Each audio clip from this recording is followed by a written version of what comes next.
understand the power of social media. And it's not an expensive tool. It's almost free. But if you use it correctly, you position it correctly, and of course now I'm beginning to understand there's a science behind it. It's not just a matter of just posting. You know, I'm beginning to learn that there are certain times of the week, certain periods where if you post, you get more people looking at what you've posted, what you have been posting. How do you grow your links with other people, like in LinkedIn? I mean, my partner, Glenn, has got 20,000, 20,000 community following him, you know, on LinkedIn. And that's huge, you know, all over Southeast Asia. So every time you make a posting, somewhere out there is looking at it, and he's learning about your organization, and he's learning about what you're doing, right? It's digital marketing, right? So we are big into social media. And I'm quite sure many of you here who've got your startups or, you know, who are going into entrepreneurship in a big way, right, are also doing that. But my advice for you is that use it to your advantage. Learn as much as you can about how to be more effective on the social media platform, and the benefits will be there. You'll reap the benefits, okay? Like what we are doing right now. Okay, so, you know, these are just illustrations of the engage, you know, the rich and empowerment. These are the various, you know, like for instance, the one, the picture in the center, right? The chairman for CA came to Singapore, and they engaged us. They said, look, you know, he gave a wonderful talk in Davos about the apps economy. You know, I went onto YouTube, I saw the talk. I thought it was a very, very nice talk. And when he came to Singapore, he said he wanted to engage really high-level C executives in Singapore to share, you know, what he spoke about in Davos. And we put together a wonderful round table. We had people like Jacqueline Poh, you know, from GovTech now. She leads GovTech. We had Robert Yap, right? These are all people who are, you know, quite reputable, quite well-known in Singapore, and they were interested to come and listen to him, you know. And we moderated the session. It was a wonderful session, you know. Of course, they had very nice dinner, right? But the conversations that took place was wonderful. I learned a lot. So did my partner, Glenn, you know. And everybody had a wonderful conversation, a wonderful dinner. They left, and they were happy about the whole thing, right? And then, of course, when you do something like this and word gets around, it helps to promote your brand. Yeah. Okay. Workshops, training. Okay, so this is where so, you know, I'm okay for time. Yeah. Okay. So a lot of people are asking us, right? So Rama, well and good, you know, you're doing this pillar, you're doing sponsorships, you're making good revenues. Will it last? Sponsorships will never last forever, okay, and we know that. So we are fully aware of the fact that it's a good start. You know, it's good for us to build up our brand, generate revenues. Eventually, we need to grow our academy pillar, because that's what we're all about, right? CIO Academy Asia, right? We cannot be just doing one event after another and organize things and hope for sponsors to come on board. So what we are doing in the next year is that we're going to start growing our academy pillar. What's the academy pillar? Academy pillar is all about extracting content, valuable content that is being generated from all our events, capturing it, publishing it, or capturing it as a curriculum, and then develop, say, workshops, you know, for the academy pillar. Go out there and use that to teach, say, the next generation of CIOs or aspiring leaders, you know, in IT, and hopefully from this curriculum, this content, they can benefit from it. And if it's good enough, people will pay to attend your courses. And then we can say that we can break free from just depending on sponsorships. Okay, so that's where we are heading towards, you know, building up our academy pillar. And for that, we We have signed MOUs with business schools like ESSEC, we're working with SMU, and some of them now are willing to work with us, collaborate with us, because we bring content that is generated from the industry. Real life cases, right? Seasoned folks, leaders who want to share their insights. All that can be captured as part of the curriculum. Okay? So I give you an example. We signed an MOU with, I told you, this French school called ESSEC. Now we are doing a couple of workshops with them. They have their normal 3-day, 5-day workshops where they conduct, in different areas. The tail end, the last 1 day, they'll keep it free to bring CIO Academy Asia, bring about 4 to 5 CIOs from the industry, put them in a panel so that they can share their war stories with the participants of the workshop. So that sort of is a nice plug-in, where you bring industry relevant stories and case studies, and the matured students in the business schools appreciate that, and you can have an interaction, with our practitioners. Okay, so this is just one of the examples. Okay, as we go along, we will probably be having more of such, engagement. Okay, and I don't want to elaborate too much on all this. As you can see, like we mentioned just now, we have conducted quite a number of events over the last 1.5 years. So these are all various aspects of it. The one on the right will be the folks, the youth, that we are engaging as well from, say, SMU, from universities. We are empowering them also, so that when we do our CSR, say, if it is outside of Singapore, we can bring these people, and they can work with the CIOs, to help those communities, those underprivileged people who have not had enough contact with technology. So one of the things that CIO Academy Asia does a lot is that we engage a lot of young people to work with us. Okay, so we have a good blend. We have the most senior people, people like me with the grey hair, and then the younger folks. Okay, and we try very hard to make sure that we impart, some of our experience, and also coach them, and hopefully over time they can be better leaders.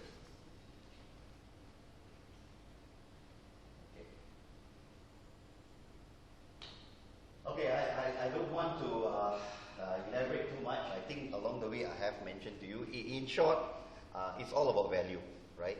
If you don't, have a good, unique value proposition, then you'll never be able to grow your brand, and you'll never be able to get more people to be interested in working with you, right? So in short, that's what it's all about. Okay, so my final slide, right? So people are asking me, right? So your last 1 year or so, what have you learned? I was just sitting down and I was telling myself, okay, how do I put this all together in a manner in which, when you walk out from this place, at least you can think of some of my insights, my reflections. I call it poems, Poems is basically something that has a lot of feelings, something that you can share when you put it down. So this is what I come up with, right? So in the area of poems, each letter means something, right? So this in a nutshell is what I think has helped us, CIO Academy Asia, to be where we are today. Okay. Firstly, all about partnerships and relationships. And I think if you're in the tech industry, don't ever think that you can do it on your own. You will need the ecosystem, right? You'll need the community. You'll need relationships with people whom you know, your partners, right? It's very important. Without which, I don't think you can accelerate your growth, right? It's basic, it's fundamental, okay? You need it, okay? No two ways about it, And we have leverage on this in a big way, okay? And as I said earlier, both Glenn and myself, we've really spent a lot of time with our community. We have leverage on our past relationships, and we are building new relationships, okay? And likewise, I think for you, if you're starting your own company, or if you're halfway there, or maturing your company, this is the best way to accelerate your growth, okay? Right? Leverage on other people and people who you know. Right? Overseas expansion, I think, again, I don't need to probably be preaching to the converted here. I mean, you got to have a game plan. Our plan was very simple. We just wanted Southeast Asia first. Yeah, we have consciously left out China and India because I don't think we can, at this point in time, with the resources that we have, we may not be able to swallow it. So let's take it one step at a time. Let's just go places where it's close by, Southeast Asia, and I think we're beginning to gain some traction there. We'll see what happens next. Okay, so you must have a plan, right? And really, experience, no doubt about it, it counts.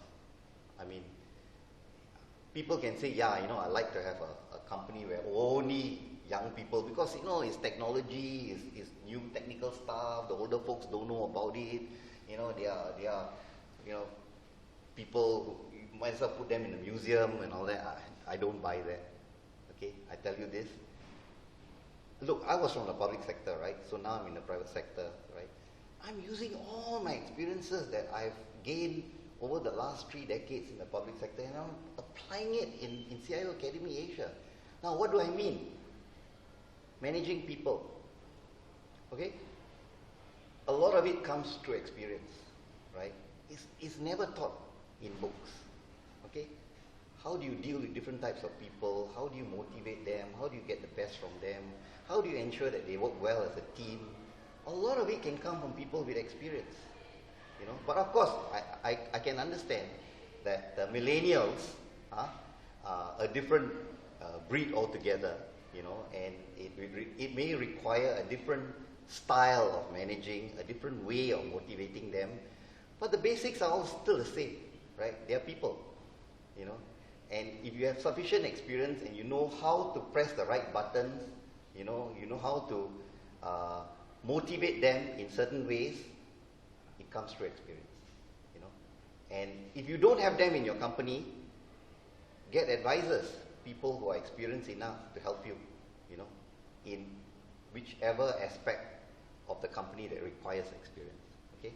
So experience really counts and it makes a difference, right?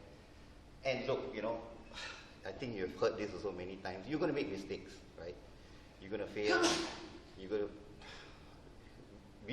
CIO Academy, we hired a few people, it didn't work out, right? We wanted to do certain programs, it didn't work out, right? But it's fine, we didn't allow that to hold us back, right? But what's important is learn from it, right? So we always say, look, we did this, it didn't work. We hired that guy, it didn't work.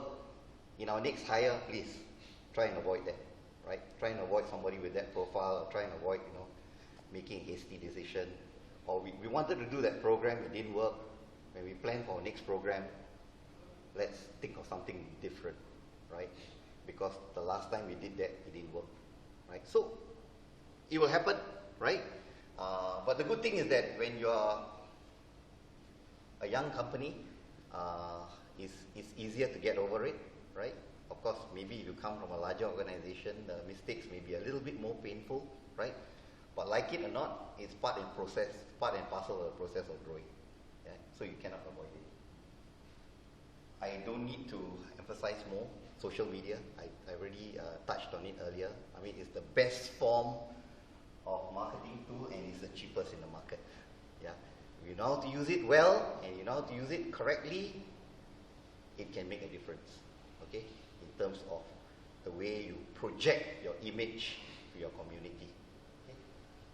And last thing is that this is something actually I think we do it but we don't realize it. Sense and respond. Now what do I mean? Look, not all your plans will work. You have a plan, as you go along, you adapt it. If it doesn't, you cut corners or you tweak it a bit, right? But always adapt as you go along and respond accordingly. Okay? And we've been doing that. Okay? Some of the things that we are doing today, we didn't even realize that we could have done it a year ago, but it happened along the way. We learn through our engagements from our customers, we get feedback, and then we tweak, we adapt, and then we come up with a new offering or a new program. Okay? So I think when you're smaller, you're more nimble, you're more agile, better for you. Do that. right? Don't take too long to adapt and change your programs. Sometimes people, what they say, analyze until you're paralyzed, right? Don't get into that trap, okay? Sometimes quickly sense when you know something is not right, regroup, make a decision quickly. Don't dwell on it too long. Because if you don't make a decision, don't be decisive, it will hurt you. You know? Okay? That's about it. And I hope that, you know, what I've had to say, you know, made sense to all of you. Right? Like I said, I'm an accidental entrepreneur. I'm not a natural entrepreneur, right? My background is mostly in the private sector, but at least from, you know, the last year or so in CIO Academy Asia, this is what I've learned. So thank you very much. Can I make a couple of observations? Sure, please. I'm Bill Liu. I've sort of only been involved in CIO Academy or participated That's in right. events. Yeah. By the way, Bill is one of my advisors. I think one of the main attraction, you know, for CIO Academy is that you have the CIOs, they are buyers community rather than vendors. That's right. If you have vendors, they are less willing to share. Right? The IBMs and the you know, digital or the, you know, they would not want to share some of their some of it is restricted information. So I think this is a That's natural right. audience to Right. leverage on. The other one is that why is it attractive is, you know, a lot of the vendors they are willing to sponsor is because, you know, it's not easy to get to know the Get access CIOs. to the CIOs. Yeah. And the fact that if they just participate, right, even without, you know, presenting, they get to know the CIO. And they can build a relationship. And later on they can, Yeah. you know, make use of that. Absolutely right. So that is really, and the third thing is this 100,000 names, right? CIOs at C level. I think that is a gold mine. Yes. And the question is, how How do do you you harvest it? harvest, but without, you know, being in their face. in the face and being sort Right. of, you know, too obvious. You're absolutely right. And I think the last point is that I noticed the reason why you're able to progress so quickly is really that, you know, Glenn and yourself. I'm not trying to Sure. praise you too much. Is the charismatic leadership, and also when you organize event, is to make it fun. Yes. Right? Yeah. The fun element must be there. You know, CIOs don't want to go there and just, you know, day in, day out be loaded with, you know, lectures and all that. Right. So I call it edutainment. Edutainment. There is education, there's entertainment. Yeah. That's And right. the fact that you guys can find a venue and have activities organized around it. And the venue of Bhutan, as most of you know, is supposed to be the world's happiest nation.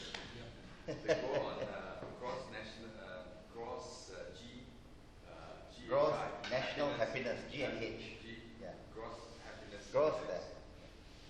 that. And most CIOs want to find out why are people happy, what makes them happy. Right. So that's another you know, Right. attraction of getting people there. Right. Yeah. So this is just a few points to add. I have a question. Right. What does the CIO think of the startup community? Because Okay. I think being CIOs, they're going to be in a larger organization. Right. Yeah. The startups usually are smaller and more nimble. Yeah. Right. Any Actually, very good question, because the whole perspective from a CIO's point of view towards startups, I think has changed. You know, if you had asked me, say 5 years or 5, 6 or more than 5 years ago, most of the CIOs will say, look, you know, don't bother me until you have a matured product or a matured service, then I'll start to look at what you have. Now, the situation has changed. Now, many of the CIOs know that they can innovate faster or they can learn with better ideas and better concepts from the startup community, and they must find a way to engage them. Okay, now what do I mean by find a way to engage them? CIOs also have difficulty trying to have a direct engagement with startups. Okay, because as I said earlier, especially in the technology space, sometimes they say there's a lot of noise. There's so many things happening there. They need to have somebody to help them create this engagement. You know, so I think probably ACE or maybe even SCS or SITF, or in fact even they're asking us now, CIO Academy, can you create platforms where you can pick, say, 10 to 12 really good startups with good ideas, good, you know, technologies, good solutions, and then create an opportunity for the CIOs to come and engage them. Okay, so I think there's an opportunity there. It's how we can do it. How can we create that platform? Right? They are more open now. Yeah. Right. Any other questions? Yeah. So I have a question. You asked how CIOs can engage startups. Reversely, how startups get involved in the CIO Academy Asia ecosystem Yeah. to be part of how you are educating CIOs. Yeah. Going through someone said going through the learning in, Yeah. You. because I think the startups are still too small in many cases. But I think there is value in engaging. Definitely there is. Yeah. My questions are looking at open innovation, right? Yeah. Also trying to large automation. Yeah. Where you're right. Mm. CIOs are really opening up to leverage external R&D into startups rather Right. than internal R&D. Exactly. There is an opportunity for startups to There work, is. but it's just a matter of how things can be moved together because you Yeah. do have access to the mind time, the brain time of the CIOs, right? But they need to be fed with the opportunity that exists out there. Yes. Through Right. the technologies that emerging to the startups. Some may fail, some may Some, yes, exactly. right? Yeah. But willingness to take risk exists today. That's right. Yeah. How does it So, yeah, go ahead. Actually, Chuck, it's go quite ahead, Chuck. interesting because Yeah. I think you all heard an answer, right? Yeah, I think maybe yeah. one of these days, either you share or invite the Unilever guys to come and share. Because Yeah. I know that Giri has working Mm. with Unilever Yeah. in this thing called a foundry, right? What foundry does is that they look at all types of ideas from all over the world in Unilever and outside Unilever, right? Right. And what the foundry does is that the foundry actually have these guys sparks off ideas, right? And they actually track the ideas, Yeah. like out of which I think they have tracked 100 over ideas, 200 over ideas, Yeah. and then 45 of them Mm. actually became scaled into products, Yeah. right? But Unilever is very different, right? Because they are a global, very large. And they have a process, huh? They have a They have a process. process, right? So maybe But there's I something. think they have done a different process Yeah. because the procurement process, is completely different from that. Oh, it has to be. The procurement cycle has to be very different. Yeah. Right. Yeah, so Yeah. those are food for Yeah. thoughts. So anyway, good question, because even in CIO Academy Asia now, as I said, Chuck, earlier, that quite a number of the CIOs are also asking us to say, hey, how can we bridge the gap, you know, so that we can get access to understand more about what the startups are offering. Now, a lot of people actually these days, they conduct like study trips where you go to Israel or you go to San Francisco or, in places like this, and inevitably they get to meet with startups. Okay, now why don't you take that and invert it to just the Singapore market? I mean, likewise, CIO Academy Asia or any other agency wanting to do this kind of business can actually play that role of filtering the best of the breed, right, and conduct tours, right, and bridge the gap. I mean, that's just one way. The other way is that now we are talking to the folks from Singapore Exhibition Services who do Community Asia every year. We said, look, besides just the usual big guys in the exhibition hall, why don't we create a space where we will do some research, some homework along functional lines, say under HR, under finance, or any other, like under marketing. We find the best of the breed startups for you, and we put them together. And then we invite the CIO community to come and engage them. I mean, these are just channels where you can create more opportunities for that meeting to take place. I think that's, really the biggest challenge for startup. When you create something, how do you reach out to your potential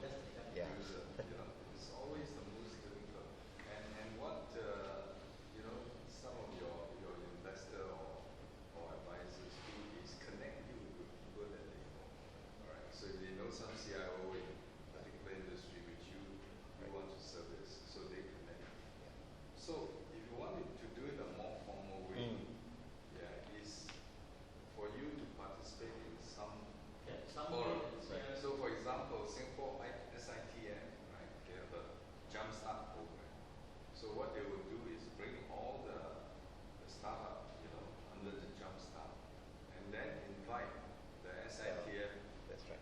members, which are more also the buyers, but they are vendors, to actually come and engage these people. Right?